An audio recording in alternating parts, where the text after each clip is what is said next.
प्रिय विद्यार्थियों, नमस्कार, सुप्रभातम। गत कक्षा में हमने न्याय दर्शन के अनुसार जगत के स्वरूप के विषय में विमर्श किया, सृष्टि और प्रलय को जाना। आज हम न्याय के अनुसार आत्मा के स्वरूप पर चर्चा करेंगे, क्योंकि प्रत्येक दर्शन ने आत्मा के विषय में विस्तार से वर्णन किया है। क्योंकि अंततः सभी का ध्येय वह मोक्ष ही है, और जब मोक्ष की चर्चा आती है तो उसके पूर्व आत्मा का विमर्श होगा ही। तो चलिए न्याय दर्शन के मत में हम आत्मा के स्वरूप पर विचार करते हैं।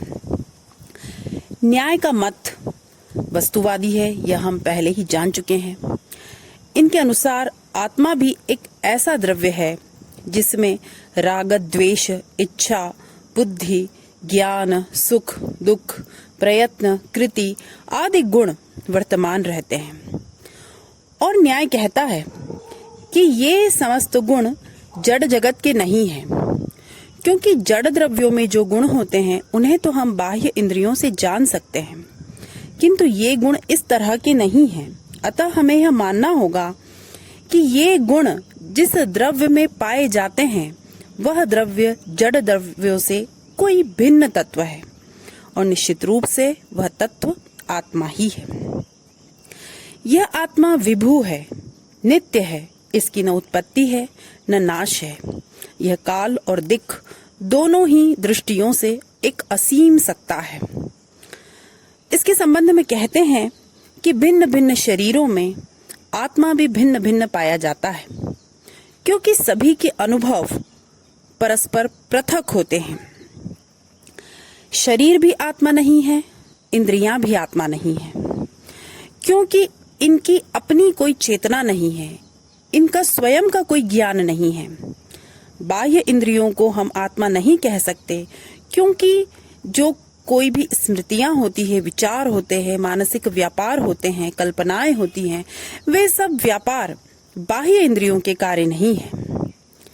इसी तरह शरीर में भी कोई स्वयं का ज्ञान या चेतना नहीं है। इस दृष्टि से न शरीर आत्मा है न इंद्रियां आत्मा है। और न्याय कहता है कि मन भी आत्मा नहीं है। जैसे कि पाश्चात्य दर्शन तो अनेक वर्षों तक मन, मस्तिष्क, आत्मा इत्यादि में भेद ही नहीं कर पाया, किंतु हमारे प्राचीन दर्शनों में एक एक तत्व को बहुत ही सुंदर तरीके से तार्किक दृष्टि से परिभाषित किया गया है। यहाँ न्याय दर्शन कहता है कि हम मन को आत्मा नहीं कह सकते, क्योंकि मन तो अणु है और वह अप्रत्यक्ष है। मन को यदि हम आत्मा मान लें तो जो सुख, दुख, इच्छा, द्वेष, राग, कृति, प्रयत्न आदि गुण होते हैं उनका भी अप्रत्यक्ष हो जाएगा, क्योंकि वे भी अणु हो जाएंगे। किंतु ऐसा होता नहीं। सुख, दुख इत्यादि की प्रत्यक्ष अनुभूति प्रत्येक मनुष्य करता है। इसलिए मन भिन्न है, आत्मा भिन्न है। अब न्याय दर्शन यह कहता है कि आत्मा को हम बौद्धों के अनुसार एक प्रवाह मात्र भी नहीं मान सकते, क्योंकि यदि हम ऐसा माने तो स्मृति का तो उपादान ही नहीं होगा, क्योंकि विज्ञानों का प्रवाह मात्र होने से किसी भी मानसिक अवस्था में मनुष्य यह निर्णय नहीं कर सकता, यह नहीं जान सकता कि इसके पहले क्या था और इसके बाद क्या होगा। बौद्धों के मत को न्याय ग्रंथों में अति विस्तार से खंडन किया गया है। वह एक भिन्न विषय होगा, अतः हम केवल संक्षेप रूप में जानेंगे कि यह युक्ति न्याय प्रधान रूप से देता है कि यदि हम आत्मा को विज्ञानों की संतान या प्रवाह मात्र मान ले तो स्मृति की उपपत्ति नहीं होगी, और इस कारण से व्यक्ति कभी भी पूर्वापर ज्ञान को प्राप्त कर ही न पाएगा।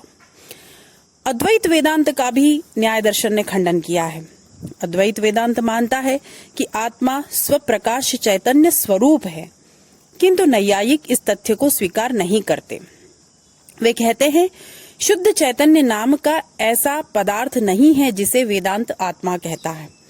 न्याय कहता है कि चैतन्य के लिए कोई आश्रय द्रव्य होना अपेक्षित है, और आत्मा ही वह द्रव्य है जिसमें यह चैतन्य रह सकता है, अर्थात चैतन्य का अधिष्ठान आत्मा है, आत्मा का गुण चैतन्य है। इस दृष्टि से न्याय यह कहना चाहता है कि आत्मा ज्ञान नहीं है बल्कि एक ज्ञाता है जो अहंकार का आश्रय है और भोक्ता भी है, जबकि वेदांत कहता है कि आत्मा ज्ञान स्वरूप है। तो ये भिन्न दृष्टियों को भी धीरे धीरे मुझे लगता है आप स्वयं समझ रहे होंगे, क्योंकि हम निरंतर भिन्न भिन्न दर्शनों के बारे में बात कर रहे हैं।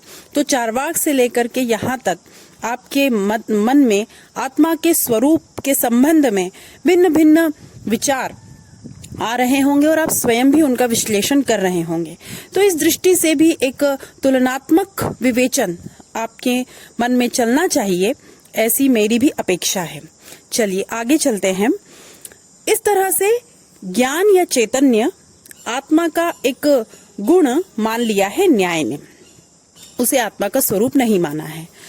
उनका कहना है कि आत्मा में चेतना का संचार तभी होगा जब आत्मा का मन के साथ, मन का इंद्रियों के साथ, इंद्रियों का बाह्य वस्तुओं के साथ संपर्क होगा। यदि ऐसा संपर्क नहीं हुआ तो आत्मा में चैतन्य का उदय नहीं हो सकता। और न्याय यह मानता है कि जब आत्मा शरीर मुक्त होता है तब इसमें ज्ञान का अभाव रहता है। इस तरह से चैतन्य आत्मा का एक आगंतुक गुण है, न कि उसका स्वरूप। अब इस विषय में प्रश्न होता है कि इस आत्म तत्व की अनुभूति में क्या प्रमाण है, इसके अस्तित्व में क्या प्रमाण है। तो न्याय में जो भिन्न भिन्न मत है, प्राचीन न्याय, नव्य न्याय इत्यादि में कई विचार देखने में मिलते हैं। भिन्न भिन्न ग्रंथों में भिन्न भिन्न युक्तियों के माध्यम से वे अपनी बात को प्रमाणित करते हैं। तो कुछ नैयायिक मानते हैं कि आत्मा का हम प्रत्यक्ष नहीं कर सकते, उसकी हम केवल अनुमान के द्वारा उसे हम जानते हैं, या हम आप्त वचनों के द्वारा उसका ज्ञान प्राप्त करते हैं। उनका कहना है कि आत्मा का ज्ञान उसके प्रत्यक्ष गुणों, राग द्वेष, प्रयत्न, सुख दुख, इच्छा, बुद्धि आदि के द्वारा हम देखते हैं, उनका अनुमान करते हैं। तो इस दृष्टि से आत्मा का प्रत्यक्ष नहीं हो सकता। किंतु नव्य नैयायिक यह कहते हैं कि आत्मा का मानस प्रत्यक्ष होता है। किंतु नव्य नैयायिकों में भी एक समूह इस बात को नहीं मानता है। तो हम केवल हर दृष्टि से विवेचन का जो सारांश है वह तो यही निकलेगा कि आत्मा का अस्तित्व है। कुछ लोग उसे आप्त प्रमाण के माध्यम से मानते हैं, कुछ लोग उसे अनुमान के माध्यम से सिद्ध करेंगे, और कुछ उसे मानस प्रत्यक्ष का विषय भी मानते हैं। क्योंकि उनका ये कहना है कि मन के साथ जब आत्मा का संयोग होता है तो अनुभूति होती है मैं हूँ। इस प्रकार का जो प्रत्यक्ष है वह मानस प्रत्यक्ष है, और इसी से हम आत्मा को जान लेते हैं। किंतु उसका खंडन करते हुए अन्य नैयायिक यह भी कहते हैं कि आत्मा स्वयं प्रत्यक्ष का विषय नहीं बनता, अपितु बुद्धि, सुख दुख, प्रयत्न आदि जो उसके गुण हैं, उन विशिष्ट गुणों के रूप में आपने आत्मा को जाना है। इसलिए जब आप यह कहते हैं कि मैं जानता हूँ, मैं सुखी हूँ इत्यादि कोई भी अनुभव जो हमें होते हैं, तो इनका कारण यह है कि आपने आत्मा को ज्ञाता, भोक्ता या कर्ता के रूप में जाना है, आत्मा को आत्मा के रूप में प्रत्यक्ष नहीं किया है। तो इस प्रकार की तो कई युक्तियों और तर्कों से न्याय दर्शन के ग्रंथ परिपूर्ण है। तो हम बहुत ही गहरे विवेचन में नहीं जाएंगे, अपितु सार रूप में इस बात को जानेंगे कि इस तरह के मतभेद प्राप्त होते हैं, किंतु अंततः आत्मा के अस्तित्व पर तो सभी एकमत ही है।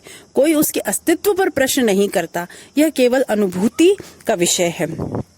यह भी न्याय दर्शन कहता है कि इस आत्मा का स्थायित्व है, क्योंकि जब किसी मनुष्य को किसी वस्तु को प्राप्त करने की इच्छा होती है तो इसका यह तात्पर्य है कि कभी अतीत में उसने इस सुख को प्राप्त किया है, उस वस्तु से प्राप्त होने वाले सुख की अनुभूति उसके अंदर है, इसीलिए किसी वस्तु के प्रति उसे प्राप्त करने की उत्कट इच्छा से वो भरा हुआ है।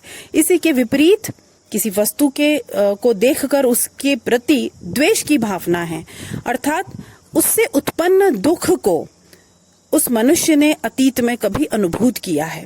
अर्थात यह जो परस्पर सभी बातों का संबंध है, यह तभी सिद्ध होता है, स्मृतियों का संबंध तभी सिद्ध होता है, हमारी अनुभूति का संबंध तभी सिद्ध होता है जब हम इस बात पर विश्वास करते हैं कि आत्मा एक स्थायी तत्व है और उसमें ये सभी संस्कार सतत चलते रहते हैं। तो इस प्रकार से आत्मा के अस्तित्व पर कोई प्रश्न नहीं है, उसे हम आप्त प्रमाण के माध्यम से भी सिद्ध कर सकते हैं। यदि किसी व्यक्ति के मन में आत्मा के अस्तित्व को लेकर के प्रश्न उत्पन्न होता है तो नव्य नैयायिक भी कहते हैं कि हम उसे आप्त युक्तियों से सिद्ध करते हैं, हम उसे अनुमान भी करवाते हैं।